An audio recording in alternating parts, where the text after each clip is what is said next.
Courtney returned to the mountain chamber to find Tyler rummaging around the debris. She carried 2 pieces of wood, perfect for making a splint.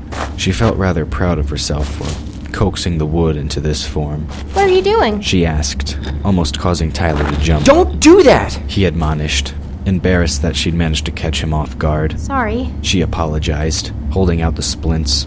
Abandoning his search, Tyler accepted the wood shafts as he moved back to Anwen's side. He had to tear more strips from his shirt, this time from his pants, so he could tie the wooden lengths in place. Looks like I need to get a new wardrobe, He joked. Courtney moved closer, her light orb bobbing behind her as she knelt next to her 2 friends. Is she going to be okay? She asked, glancing at Anwen's pale face. She didn't like how her breathing sounded. Tyler sat back after finishing the last knot. I'm not sure, He admitted with a sigh. He closed his eyes, passing a hand over his forehead to wipe away the sweat that had accumulated there. He looked over, staring into Courtney's concerned eyes. Have you ever heard of the ritual of obliteration? Courtney sucked in her breath, eyes going wide. I'll take that as a yes. Tyler said, nodding in confirmation. I believe Daphne was trying to perform it on Anwen.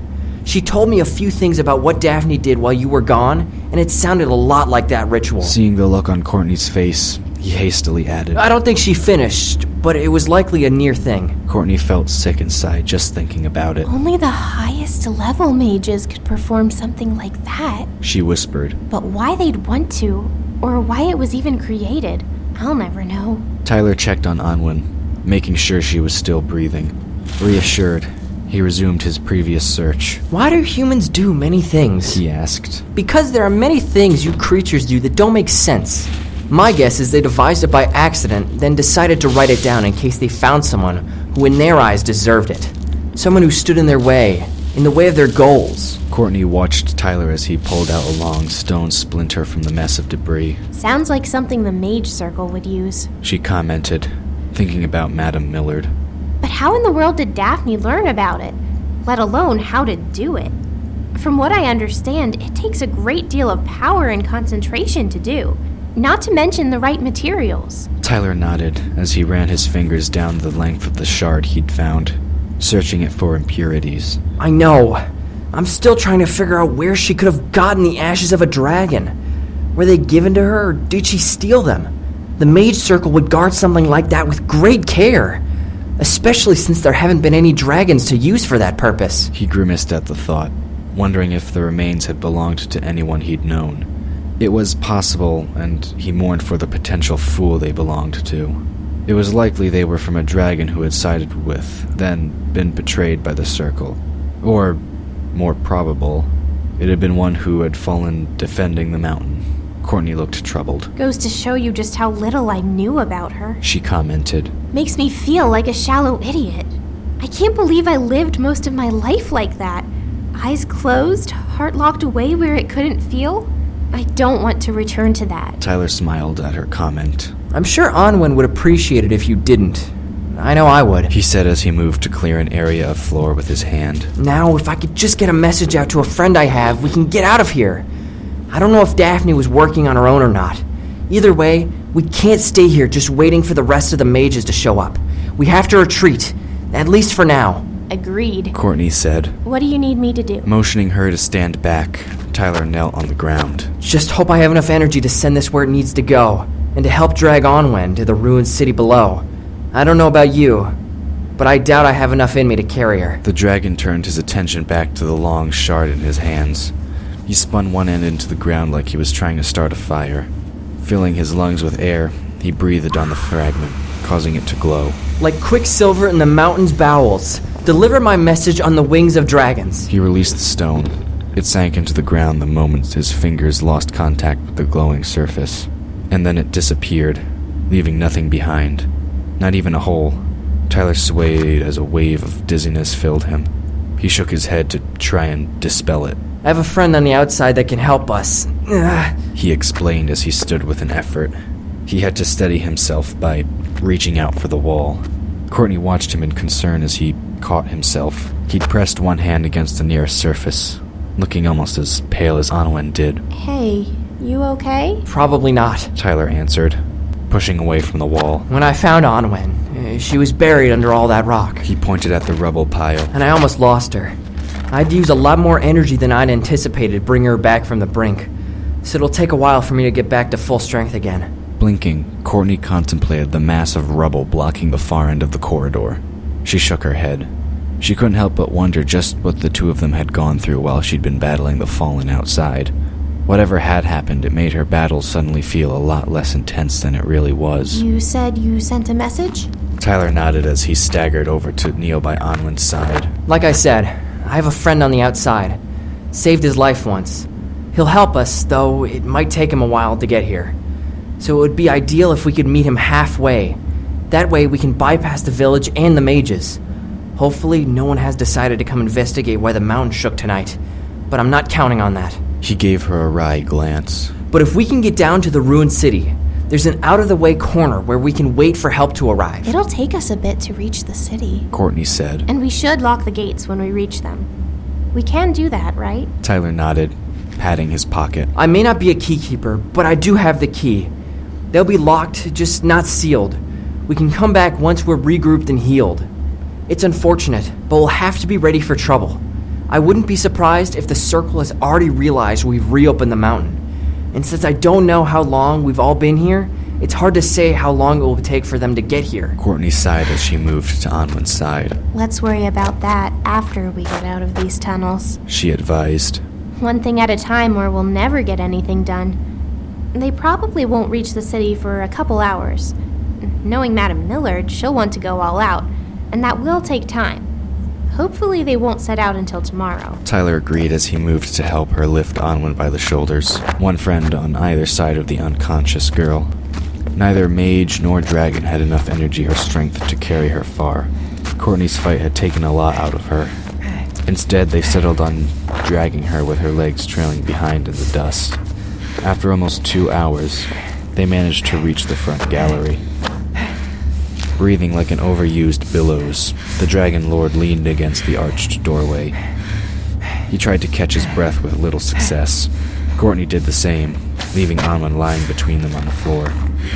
Courtney wiped sweat from her brow and took a swig of water, glad she managed to retrieve most of her gear. At this rate, it will take hours just to reach the city. She moaned as she stared across the long expanse before them. She didn't even want to try and guess at the size.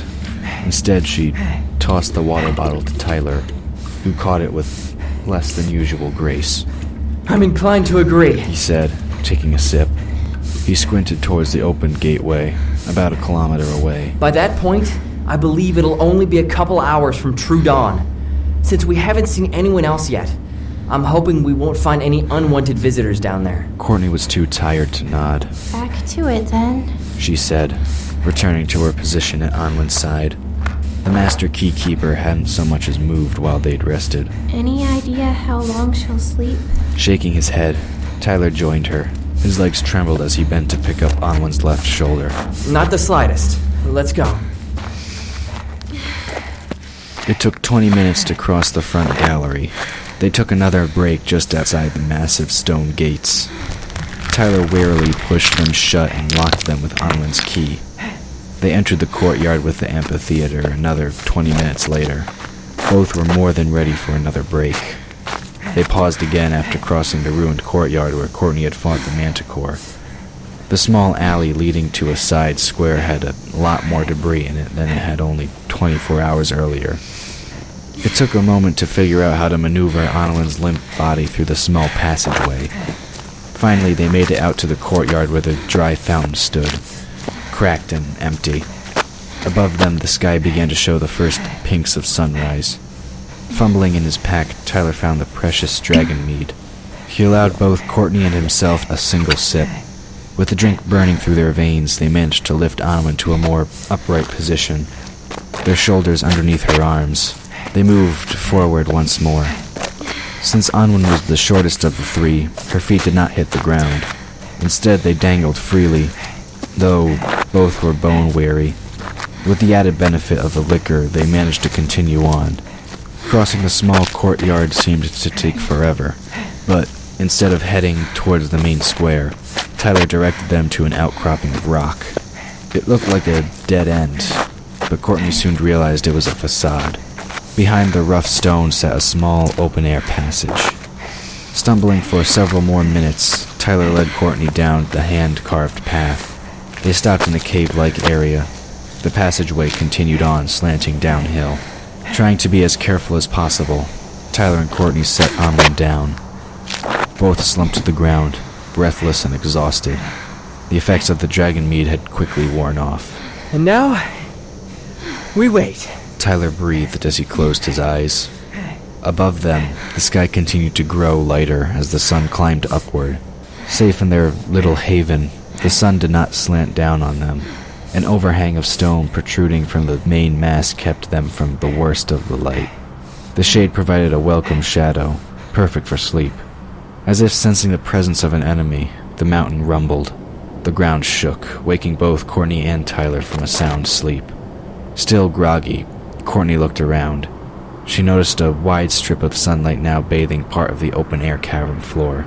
Looks like the Circle's discovered that the gates aren't open, Tyler observed. He glanced up from his position near Onwin. And if I'm not mistaken, they've made their first attempt to get inside.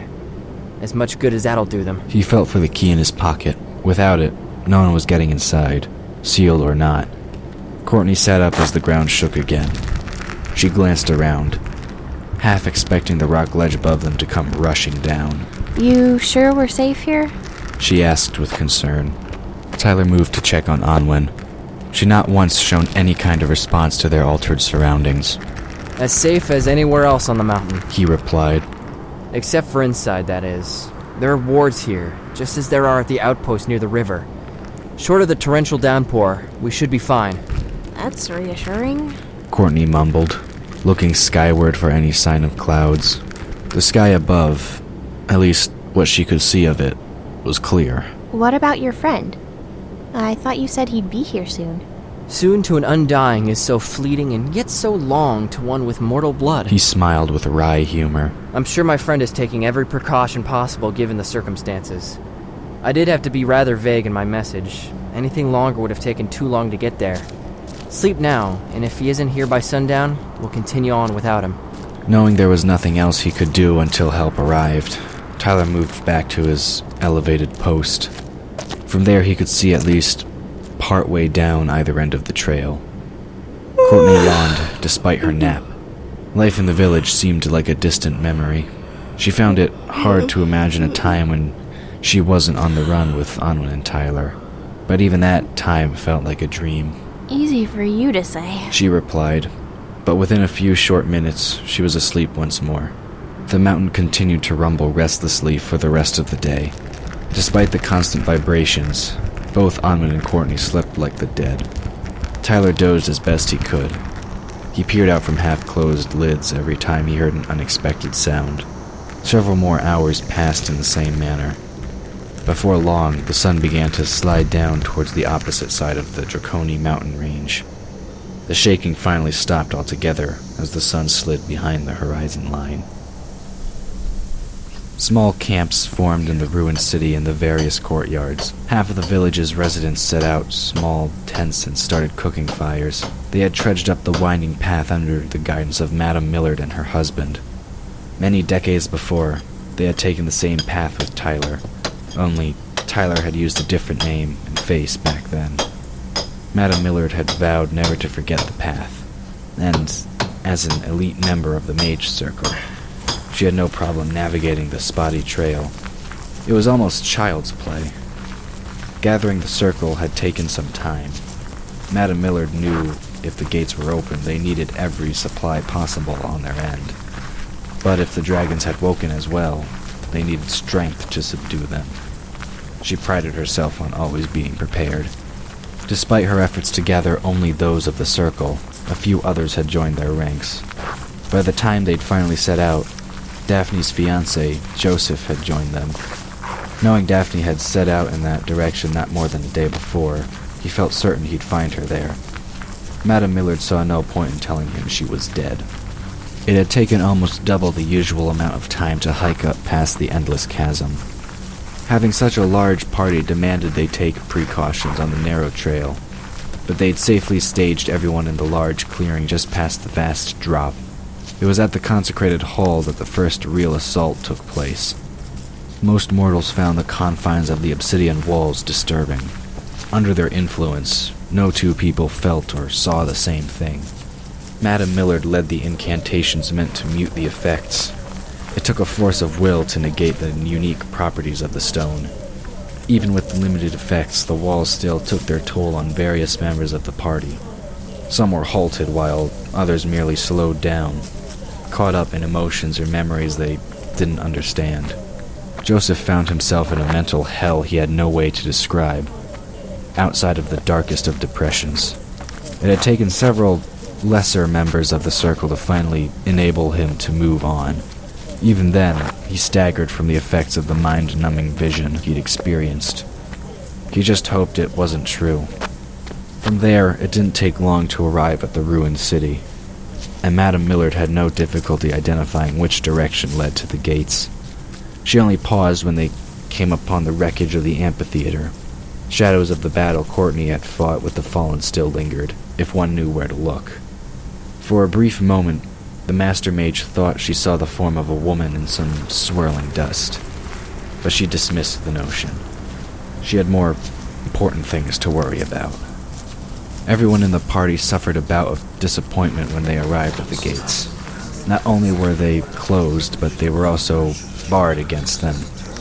Some grumbled, but those of the inner circle only looked on with grim faces. What had been opened once could be opened again. For the rest of the day and into the first hints of sunset, they pounded the walls with spells and incantations, but to no avail. The mountains stood unrelenting and firm against them. The only effect their spells seemed to cause was the quaking of the ground. After deciding their attempts were getting them nowhere, they stopped. Now, with the sun sinking lower in the sky, Joseph was finally able to join the rest of the party. Not having any mage ability, he'd been assigned as lookout. He was supposed to keep watch for any possible intruders coming up the path. Ignoring orders, he rushed to join the others, hoping Daphne had been found at the gates. He was disheartened to learn she had not, and skulked off to vent his frustration. We should wait until the new moon passes, Madame Millard told the inner circle as they met in conclave. just as the dragon moon marked the rise of our power. A new moon marks a temporary decrease in our abilities. We may have to use more conventional means to pass the gates, and if that fails, we should seek the Keeper and take her. All 7 members of the inner circle agreed with the Master Mage's advice, and the meeting soon broke up. With such plans out of the way, they all retired to their respective tents for the night.